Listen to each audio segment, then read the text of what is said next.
बागेश्वर धाम वाले बाबा का सिर्फ एक ही लक्ष्य है कि सारा राष्ट्र, जो भारत राष्ट्र है वो हिंदू हो, यहाँ पर राम राज आए। लेकिन ये चीज़ें कुछ लोगों को जम नहीं रही है, क्योंकि उनकी डिक्शनरी में ऐसा कुछ है ही नहीं। इसलिए लोग उन पर अटैक किए जा रहे हैं कि किस तरह से इन्हें नीचा दिखाया जाए, इनके चमत्कार को झूठ साबित किया। चलो मान लेता हूँ कि एक मिनट वो चमत्कार नहीं करते, लेकिन हमारे आराध्य का आशीर्वाद जिनके ऊपर रहता है वहाँ पर चमत्कार खुद ब खुद होते हैं। एक एजेंडा के तहत उनके ऊपर ये सब आरोप लगाए गए हैं और उन्हें जलील किया जा रहा है ताकि लोग भड़कें, उन्हें भी ढोंगी साबित कर सकें कि किस तरह से वो लोगों को अंधविश्वास फैला रहे हैं। इस तरह के आरोप लगाए जा रहे हैं, लेकिन अब आपको सोचना है कि आप क्या सोचते हैं। हालांकि बहुत सारे लोग उनके सपोर्ट में खड़े हैं, मैं भी उनके सपोर्ट में खड़ा हूँ। एक छोटी सी क्लिप देखते हैं, उसके बाद हम लोग बात करते हैं। धीरेन्द्र शास्त्री जी, आपका लक्ष्य क्या है? लगा है कि इनका मिशन हम फेल कर सकते हैं। लक्ष्य सिर्फ सनातन, सनातन, सनातन, सनातन, भारत, भारत, भारत, विश्वगुरु, विश्वगुरु, विश्वगुरु। तो आपको सुन के तो वो लोग घबरा जाएंगे जो ये नैरेटिव फैलाते हैं कि भारत हिंदू राष्ट्र बन रहा है।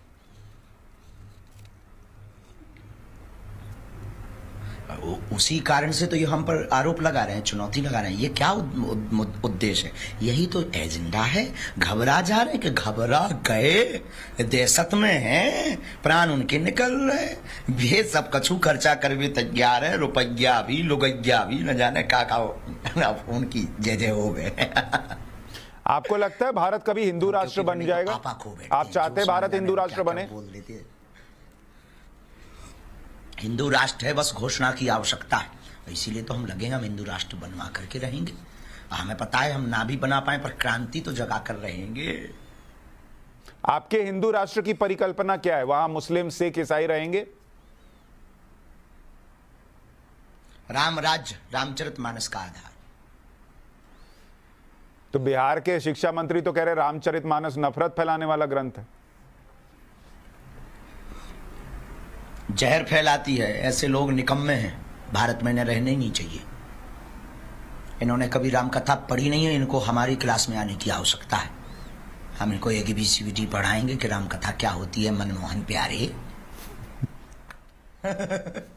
आप इतना स्वच्छंद बोलते हैं, खुल के बोलते हैं, फिर भी सारे नेता मैंने देखा आपके चरणों में ही बैठे रहते हैं। आपको कोई पॉलिटिकल प्रेशर महसूस नहीं होता? क्योंकि सांच को आंच नहीं, जो सत्य होता है वो कभी झुकता, डिकता, टिकता, डरता नहीं। झुकता और डरता नहीं है, हमेशा टिकता है। और झूठ का आकर्षण कुछ देर के लिए जरूर होता है, पर टिकता नहीं है। श्रीमान जी, बड़े बड़े लोगों ने हमें चुनौती दी, हमारे पीछे लगे, पर टिके नहीं। क्यों? क्योंकि झूठ ज्यादा देर टिकता नहीं। और पॉलिटिक्स से हमें मतलब नहीं, हम तो पूरे विश्व की मंगल कामना करते हैं। हम उस धर्म से हैं जहां वसुदेव कुटुंबकम की चर्चा करते हैं। तो हमारे पास अगर वो आते हैं तो बहुत कुछ आशीर्वाद भी तो पाते हैं सन्यासी बाबा का। आपने वो क्लिप देखी टाइम्स ऑफ पे जो आई हुई थी सुशांत सिन्हा के साथ, किस तरह से वो अपने बेबाक अंदाज में हिंदुत्व, सनातन की बात करते हैं। ये कुछ लोगों को जम नहीं रही है भाई। जमे तो आखिर कैसे? उनके एजेंडे में ये सेट ही नहीं होता कहीं।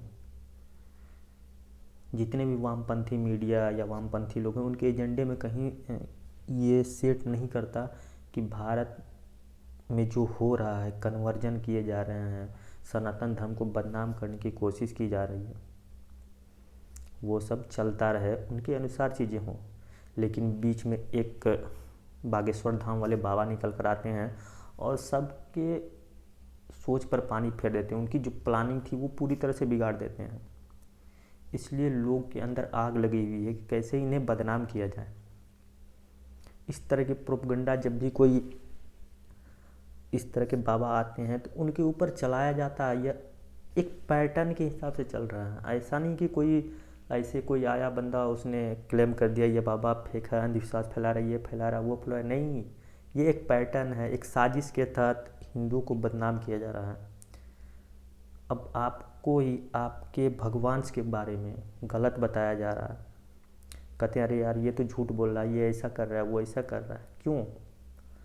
ये दिमाग से खेल रहे थे बहुत दिन पहले से, लेकिन कुछ लोग आगे निकल कर आए और उनके सारे किए कराए पर पानी फेर दिया। वो जिस तरह से वामपंथी लोग बताते थे कि ऐसे वैसे ये वो बहुत सारे बातें, अभी देखिए कितने वामपंथी, अगर ट्विटर पे आप चले जाएं तो बागेश्वर धाम सरकार के बारे में, धीरेन्द्र शास्त्री के बारे में क्या क्या लिखा जा रहा है वामपंथी मीडिया के द्वारा। लेकिन जब यही चीज़ें किसी दूसरे धर्म में करते हैं, क्रिश्चियन करते हैं, मुस्लिम करते हैं, पादरी करते हैं, मौलाना मौलवी कोई भी करता हो, तब यही वामपंथी चुपचाप होकर इन सब चीज़ों के देखते हैं, कुछ नहीं बोलते, बस देखते हैं, कुछ नहीं, और उनका सपोर्ट करते हैं कि नहीं ये अच्छा काम कर रहे हैं। लेकिन अगर कोई हिंदू बाबा, सनातनी बाबा अगर ऐसी चीज़ें करता है तो उसे किस तरह जलील किया जाए, किस तरह क्या किया जाए उसके साथ कि वह अपने एजेंडे को लेकर जो उन्होंने सोच एक रखा हुआ है, जो एक लक्ष्य बना के रखा हुआ, वहाँ तक वो नहीं पहुँच पाए। आप लोगों और हमें सबको समझने की ज़रूरत है कि ऐसा क्यों हो रहा है। और ये आज की बात नहीं है जो पहला बार किसी ऐसे बाबा पर अटैक किया गया, बहुत सारे लोगों पर अटैक किया गया है। बहुत सारे बाबाओं को अंधविश्वासी कहा गया है कि आप अंधविश्वास फैलाते हैं, इस तरह की चीज़ें करते हैं, क्योंकि भाई उनके एजेंडे से सूट नहीं करता और उन्हें अब भाई पूरे भारत में डर का माहौल आ गया है।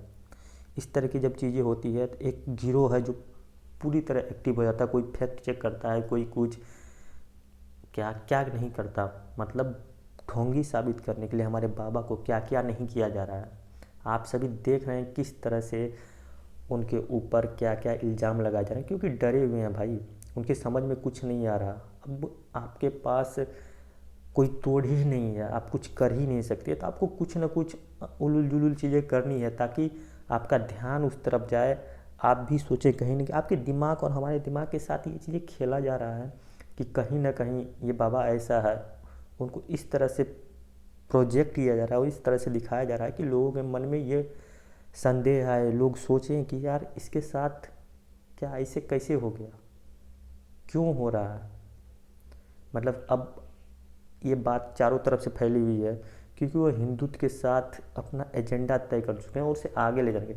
इसलिए ये लोग क्या कर रहे हैं, उनके ऊपर बहुत सारे इल्ज़ाम लगाए जा रहे हैं ताकि आप ही सोचने को मजबूर हो जाए, भाई कुछ तो होगा। अगर एक झूठ को बार बार बोला जाए, बार बार बोला जाए और उसे अपोज करने वाला कोई नहीं हो तो लोग उसे सच मान लेते हैं। तो आपको सोचने की ज़रूरत है, आपको समझने की ज़रूरत है, हमें साथ आने की ज़रूरत है।